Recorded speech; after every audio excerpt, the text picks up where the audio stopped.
तुम्हाला असं वाटत असेल, "अरे बापरे! ही एवढी का भाजी टाकत चालले, टाकतच चालले, टाकतच चालले." तर खरं तर आज 9 माणसाच्या टिफिनची ऑर्डर होती आज. हॉस्पिटलमधले काही डबे होते आणि काही जे PGमध्ये राहतात त्या लोकांची. तर त्याचीच आता ही तयारी सगळी चालू आहे. एका साईडला मी आता भाजी पूर्ण झालेली आहे रेडी. बाकी भाताचा कुकर, डाळीचं सगळं मी आधीच तयारी करून घेतलेली. आता फक्त ही भाजीच तयार करायची बाकी होती. तर आता ह्याला तर कुकरचं झाकण लावते. 4-5 शिट्ट्या झाल्या की आपली भाजी रेडी झाली.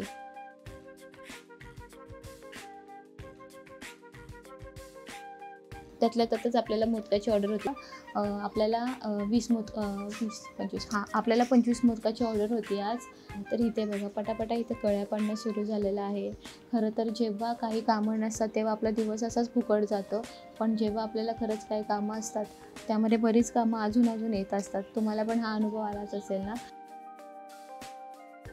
तर आता हे बघा 15 मिनिटांमध्ये इथे 10 मोदक तयार झालेले आहेत. आता हे मी स्टीमसाठी ठेवते.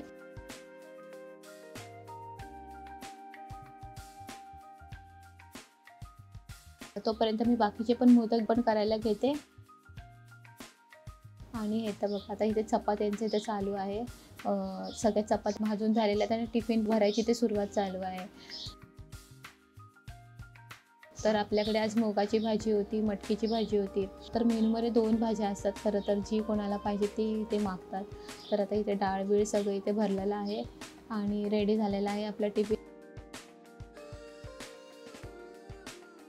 आणि सगळेजणच टिफिनचा डबा घेतात असं नाही. काही-काहींना आपल्याला पॅकिंगमध्ये पण असं म्हणजे पिशवींचे हे पॅकिंगमध्ये पण द्यावं लागतं.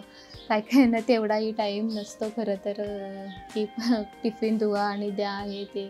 सो आता काय करणार? आता आपण हे सगळं इथे काही-काहींचं जे आहे ते सगळं इथे पॅक करण्याचं चालू आहे. पिशवीमध्ये आपण पॅक करून देत आहोत. हे सगळं इथे रेडी झालेलं आहे. प्लस आता पुढेही आता ह्या सगळ्या ज्या 9 ऑर्डर होत्या त्या सगळ्या रेडी झालेल्या आहेत. काही हॉस्पिटलचे डबे आहेत, काही PGमध्ये राहणाऱ्या मुलांचे डबे आहेत. चला मग आता हे डिलिव्हरी करण्यासाठी तयार झालेले आहेत.